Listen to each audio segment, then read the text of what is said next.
Hey guys, so who would have thought to make porridge out of quinoa? Not me. I actually got this idea from I was talking to my mom, and she was saying my brother, who's a chef, checking my Hamptons by Design, I was suggesting that. So because I was feeling for some porridge, and I didn't have oatmeal or anything like that. So, and guess what? Africans and Jamaicans, Caribbeans, we call porridge differently. In some African countries they call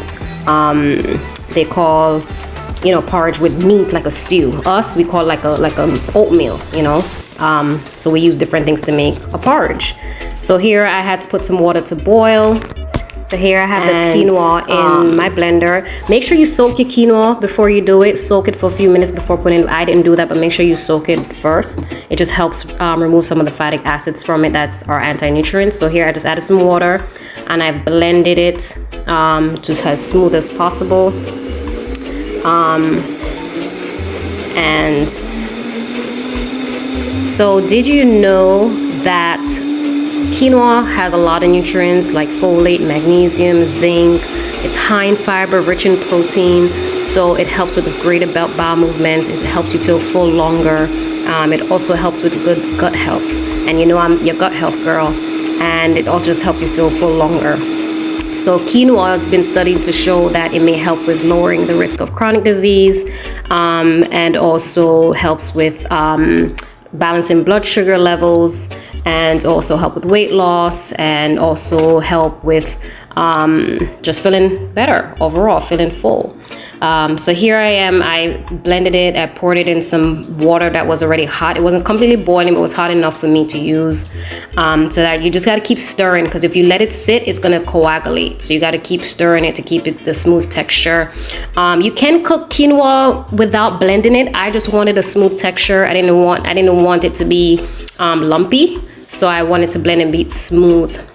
But you can cook it like you're cooking it like rice, and just add extra water, extra fluid, and make it like that texture. So you guys keep stirring.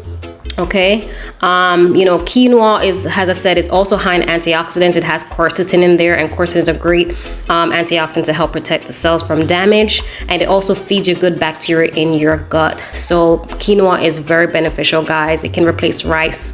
So here I'm adding my almond milk here, because it's cooked. You don't need to be on the heat for too long, because quinoa actually cooks quickly.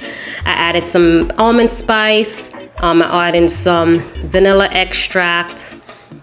Okay, and you can spice it whatever you want here. I added some cinnamon as well, and also is my cinnamon. And I like my food very spiced well. Okay, so oh my god, if you guys can smell the aroma that's coming through, I wish there was smell-o-vision. So I also grated some nutmeg. I was trying to get the camera, guys, over the pot, but I couldn't, so sorry. But I grated some nutmeg, a substantial amount. I'll say maybe about 2 teaspoons here. I grated some fresh nutmeg into the pot, and then afterwards I stirred. Okay, now it's time to sweeten it. So I added some coconut sugar. Okay, and then I would say maybe about 2 tablespoons of coconut sugar. I add there maybe 3 tablespoons of coconut sugar. I don't measure nothing, guys. I go by my eyes. So after adding my coconut sugar, then I just continue to stir right until everything has melted out in the quinoa, and then just continue to stir. And also it's really good if you could use a wooden spoon. A wooden spoon also helps it like mix better. Okay, and guys, mind you, I'm making this for the first time, right? I'm just getting creative here, but oh my god, look at that texture, guys. It looks so good. It also reminds me of green plantain porridge, but look at that, guys. Look at that. Oh my god, and it smells so good. So you gotta continue to stir. And now it's time. I'm gonna taste it. It's always good to taste while you're cooking, because you want to know, if you want it a little sweeter, or if you want to add a little bit more salt. So here am I about to taste it. All right, I'm gonna taste it and see how it is. All right, guys. So I'm tasting it. You gotta blow first because it's hot. So I'm tasting it, and it wasn't sweet enough for me. So guess what I did? I brought out the agave nectar, guys. So here I'm putting a little bit of the agave nectar. It's also plant-based. It's in the aloe family. It's really sweet, so you don't really need to add a lot of it. So I just add a little bit. I would say maybe about a teaspoon to it. And here am I mixing everything in. And then I'm gonna do another taste. I'm gonna try it again and see how it is. Because of course you gotta taste your dish before you call it finished, right? Because it may need a little bit more salt, it may need a little bit more spice, it may need a little bit more sugar. So here my taste is in again.